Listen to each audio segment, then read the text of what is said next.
Hi guys, Grand J here and welcome to another one of our videos. Opus 7 is not too far off and you know what that all means. It is spoiler season. So, there's been a bit of a backlog of spoilers that have come out in the last couple of weeks, so I'm going to put these out in small bite-sized videos for you guys to check out, and I'll do my first impressions on them so you guys can get a perspective on what I think about these new cards. So, I'm going to categorize these into nice, interesting little categories of videos, and today we'll be talking about 3 interesting jobs that are going to be promoted a little bit in the new set. So let's get started off with our first card, Bart. So Bart is a free CP forward at 7,000 power. Interestingly, he is a Warrior of Light. So this is the first Bart that we've seen that's a Warrior of Light, and potentially we might see him in the Warrior Light's archetype. His ability is, when Bart enters the field, choose up to 2 Category 5 characters and activate them. He's also got 3 S abilities, which is the first time we've ever seen any forward with 3 S abilities. His first one is Spellblade, so for S, choose 1 forward, deal it 5,000 damage. His second S ability is Dual Wield. Until the end of turn, Bart gains First Strike and Bart's power becomes 10,000. And his final S ability, Rapid Fire, for 1 S. Until the end of the turn, Bart gains Haste, Brave, and can attack 3 times this turn. You can only use this ability if Bart has used Spellblade and Dual Wield this turn. So this is a really fun, interesting card to be talking about. So his basic ability of coming in to reactivate 2 FF5 characters is pretty good value. So if you consider the fact that you can reactivate 2 F5 characters, including backups, then he can effectively become a 1 CP 7,000 power forward. So that's already pretty good value and it has a lot of tempo within itself. It's very, very solid for a forward of that cost. His first S ability, Spellblade to just deal 5,000 damage, isn't particularly amazing. 5,000 damage is pretty whatever. You're not really going to kill anything, but you'll probably set something up to be destroyable with follow-up effects. His second S ability is probably the most respectable of his S abilities. Dual Wield. Until the end of the turn, Bart gains First Strike and his power becomes 10,000. So this can be done on both on offense and defense. And yeah, pretty much it means Bart just wins the battle, right? Because, yeah, having his power at 10,000 and having First Strike means that he will win, he can only lose battle against a 11,000 power forward that hasn't received any damage that turn. So it pretty much means he wins any fight. So that's probably his most impressive of the S abilities. But his third S ability is what is the really interesting fun one, Rapid Fire. So this is an ability that allows him to attack 3 times during the same turn. So we haven't really seen too many instances of this sort of ability. The only 2 other forwards have similar abilities, similar S abilities, I believe, is Tidus and Gilgamesh, right? And they were both in set 1. Even though Estinian, I believe, Estinian can attack twice, so it's kind of similar to that as well. His ability to make himself haste, brave, and attack 3 times, this is a really strong ability, but obviously comes with the drawback of you have to activate his other 2 S abilities. Obviously, Dual Wield of making him 10,000 power and First Strike means that you're just going to run over anything. So having 3 attacks where you just straight run over everything is pretty fantastic. Dealing with 5,000 damage is just kind of whatever, right? So this is a fun ability, but I don't think that this is going to see too much competitive play. It definitely screams out to me to be about being a very casual card. When you do pull this off, it's going to just seem absolutely amazing, right? But when you think about it, it is kind of unviable to use this ability because you have to use you have to have 3 copies of Bart's available in your hand to just trigger all 3 S abilities, right? And yeah, even if you build a deck very specifically around him, I think it's going to be really, really hard to pull this off. Even though that there are quite a lot of Barts, I believe that there are 3 Barts before this one, so this would be the 4th Bart. So you have actually plenty of Barts to build a deck around if you do want to use this power. But yeah, so I think that this is going to be a fun card, potentially in a wind water deck, something that can cycle you through a lot of cards. You can just out of nowhere just play this guy, drop 3 Barts, and then just smash him 3 times for a really quick win out of nowhere. And especially since you pair it up with water or something, you have a greater likelihood of being able to do that. And water doesn't really have any haste guys, so it does give them an interesting tool to be able to put down haste pressure. Next we have Akers. So Akers we can't really talk about without talking about his buddy Soul, but we'll touch on Akers first. So he's a 4 CP forward, 8,000 power, and he's fire. His job is Warrior of Light. His ability is Job Warrior Light forward to control other than Akers, gain Brave. when Akers enters the field, you may play a forward of cost 2 from your hand, not 2 or less, just exactly 2.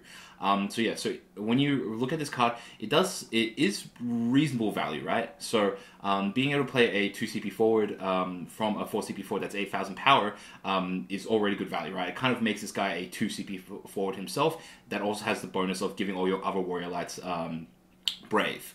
But we can't really talk about the value of this card until we talk about the card that he seems to be paired up with, and that card is Soul. So Soul is a 2 CP forward at 5,000 power, so that's exactly the cost that Akers needs to have, and he's also a Warrior Light as well. If you control a job Warrior Light other than Soul, Soul gains plus 2,000 power and haste. And I think, yeah, obviously they created these two cards to pair up exactly with each other.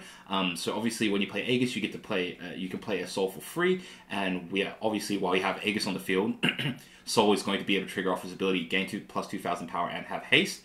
So yeah, that makes him a 7,000 power haste forward, and also because Akers gives him Brave, he becomes 7,000 haste Brave, and he's free as well, right?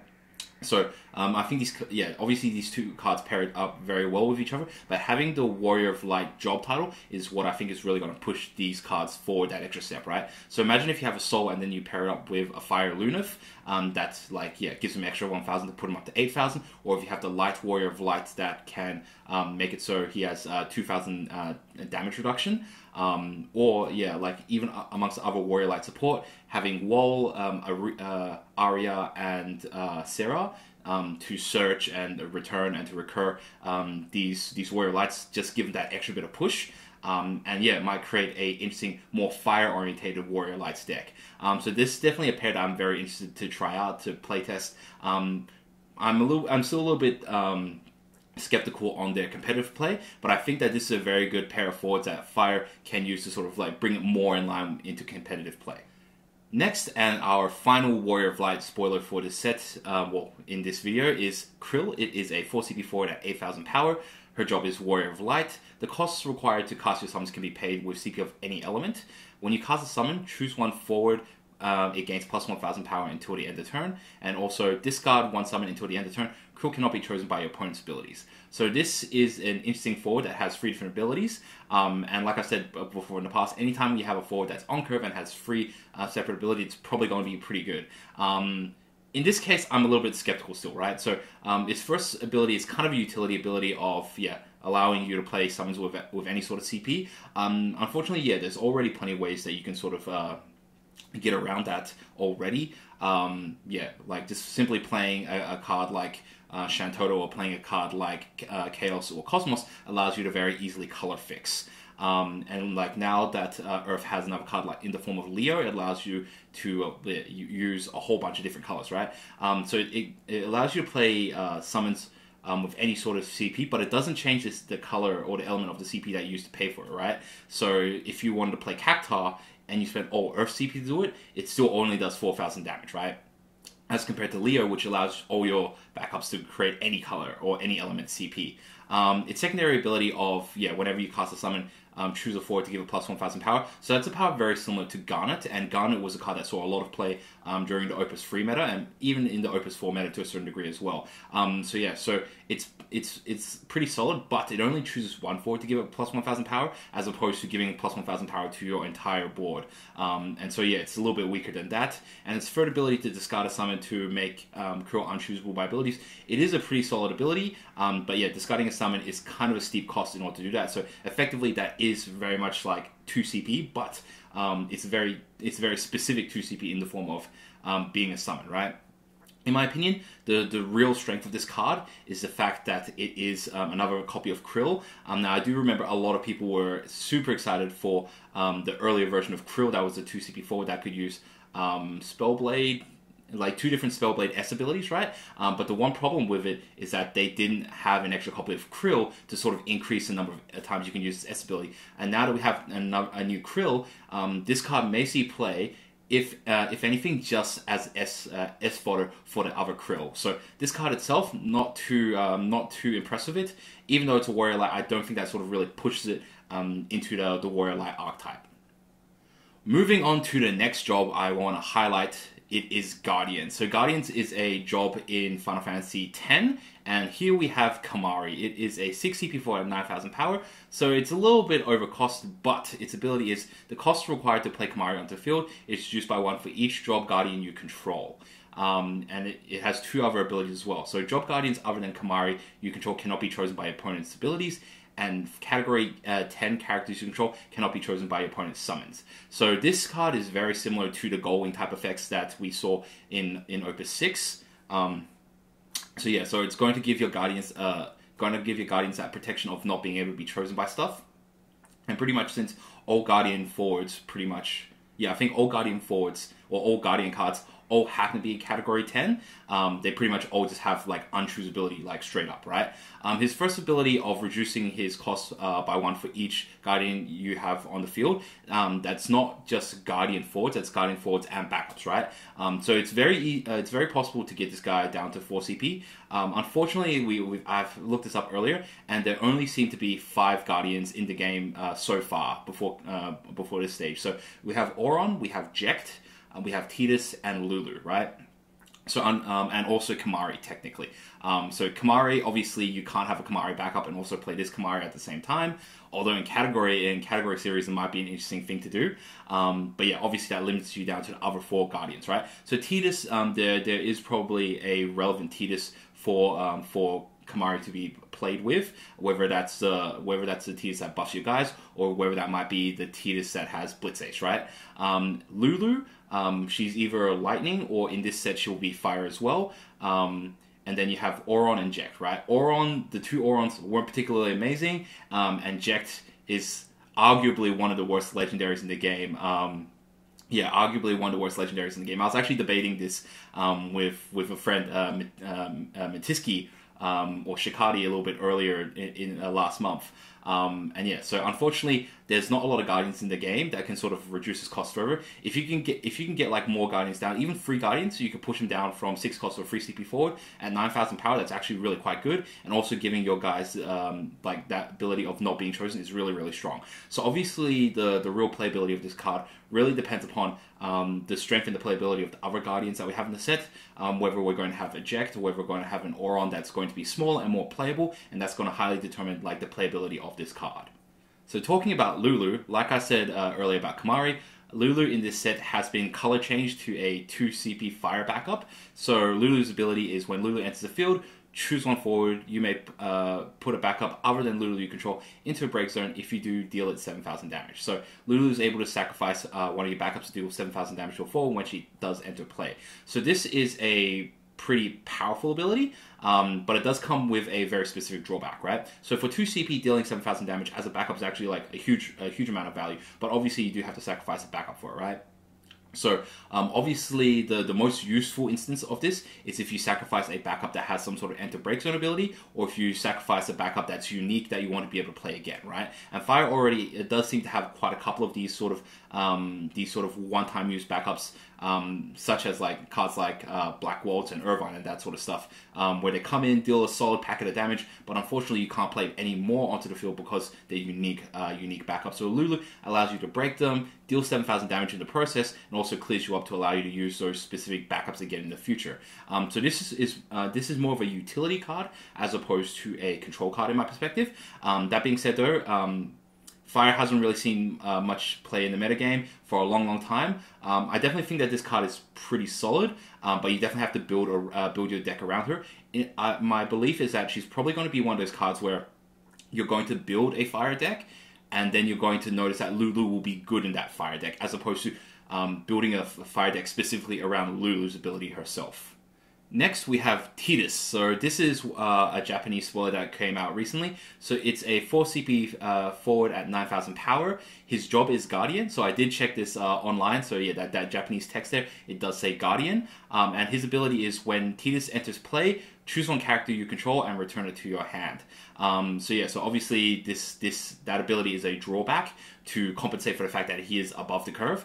That being said though, the ability to return a character you control back to your hand is actually pretty solid. Obviously, it allows you to bounce back any forwards to reuse their enter-play abilities, as well as any backups and so on. And even any monsters, even something like even something like Schrodinger as well. So this card's drawback isn't as severe as you may think. But that being said, though, he's only 9,000 power, so he's only 1,000 power above the curve. And there was that Tidus from Opus 1 that whenever he attacks, he did give all your water forwards plus 1,000 power, which does put that Tidus at the same power level as this Tidus, right? That being said, though, this Tidus, if anything, he's probably going to be played for one of two reasons. One, he's a Guardian, and two, the fact that you want to like return specific cards back to your hand, whether you want to return like a Gao or a Lena back to your hand in order to use their ability again, whether you want to like return a Cagnazzo back to your hand, or whether you want to return a specific water backup that has a strong interplay ability. So he does have some interesting utility, but obviously as a forward, he's not particularly impressive. If anything, he might see some niche play, simply because, again, similar to the Lulu situation, you'll build a water deck, and then you might realize that, hey, like 1 or 2 copy of Tidus might sync up very well with this deck. Moving on to our final job that we'll be talking about in this video is the Dawn Warriors. So far, we've had 2 Dawn Warriors revealed, and this one we'll be talking about is Galoof. It's a 5 CP forward at 9,000 power. It's an Earth forward, and its job is Dawn Warrior. So Dawn Warrior was this archetype of 4 forwards that we saw earlier in the game, of 4 different elements, and Galoof is the Earth one. So when Galoof's ability is he cannot be broken during your turn. When Galoof attacks, choose on forward, you may pay 2 Earth. If you do so, that forward must block Galoof this turn if possible, and its S ability is stop. Choose up to 2 forwards they cannot attack this turn. So this is a very interesting and fun card. So this card does remind me a little bit of Sabin from one of the earlier sets, where Sabin, obviously, when he attacks, he can't be broken. Galoof, just like your entire turn, he can't be broken, right? And so obviously the idea is, because Galoof can't be broken, you just kind of send him in, right? You just send him in as a forward, and then if there's a specific forward that's active and that can block, but obviously your opponent probably doesn't want to block with him, you just pay 2 Earth and just force him to fight Galoof, and Galoof will win that fight, right? And then obviously there's probably like good combos with this card where if you want to use like the 2 CP Earth Hecatoncheir, where 2 forwards trade their damage against each other, obviously this Galoof just like won't die, will just soak up all the damage and like deal 9,000 damage to someone if you play it on your turn, so that's like very solid. 5 CP 9k is pretty solid, and also he because he's a Dawn Warrior, he can be cheated out or be played for free with, I believe, Kelgar from the Kelgar Dawn Warrior from the earlier sets. So this card seems pretty solid. Definitely seems like more of a Dawn Warrior card. But yeah, I could potentially see this being played in a more Earth-orientated deck, simply because he synergizes so well with Hecatoncheir, and he does give Earth like a bit of like sort of removal ability. Next, we have Zezat. So Zezat was previously the Earth Dawn Warrior, previously the Ice Dawn Warrior, and he has been color changed over to Earth now. So he's a 4 CP forward at 8,000 power, so he's on curve. His job is Dawn Warrior, and he's got interesting abilities, right? So his four payment abilities happen to be in the 4 colors that the Dawn Warriors happen to be in. So that's an interesting little flavor thing there. But for Earth, Zezat gains plus 2,000 power until the end of the turn. Earth Ice, choose 1 Dawn forward, deal it 4,000 damage. Earth Wind, choose 1 forward, activate it. And Earth Lightning, choose 1 active forward, deal it 4,000 damage. So, this is a very interesting set of costs that I don't believe we've ever seen before in this game. I don't believe we've ever seen like a mixed elemental cost in this game so far. And there's like, it actually creates some very interesting dynamics for this card. So first of all, you can't activate any of these abilities except for the first one by discarding a card from your hand, right? Because they have to be 2 different types of elements. So obviously the first one you can just discard an Earth card to trigger off the first ability, but the second to the 4th ability, they have to be paid using backups, right? Which does make them a little bit more difficult to trigger, even though they're actually reasonably cost effective and they can be repeated and they're not dull effects, right? So definitely in Earth, there are a lot of ways to create multiple colored CP, as we were talking about a little bit earlier on in the video, whether it's in the form of Shantoto or whether it's in the form of Leo, and potentially if you want to play the 2 CP Earth Kamari, that's also potential as well. So yeah, being able to play like Earth Ice to deal 4,000 damage to a dull forward, dealing that twice, it will be able to will allow you to deal 8,000 damage, which for like 4 CP is actually very solid as a repeatable cost that you can do at any point. It seems very strong, but the only drawback is that you have to paid them with your backups pretty much. You can't discard cards for them, unfortunately. But I'm actually pretty interested in trying this card out at some point in an Earth deck. Unfortunately, unfortunately, it is a smaller size body, so you like playing it off of the Kelgar for free is less valuable. But yeah, this card is one of those interesting cards that I think might potentially be relevant for a control build. And that's it for all the spoilers we have today. Please tune in the future as I talk about more of the spoilers for Opus 7. If you guys enjoyed this video, please feel free to subscribe. If there's anything, any other comments you have about these cards, or if there's anything that you think I missed, definitely do chuck them in the comment section below. I do my best to read through your comments and respond to you guys and get involved with the discussion. If you guys enjoyed the videos, please subscribe to the channel. Until next time, Grand J out.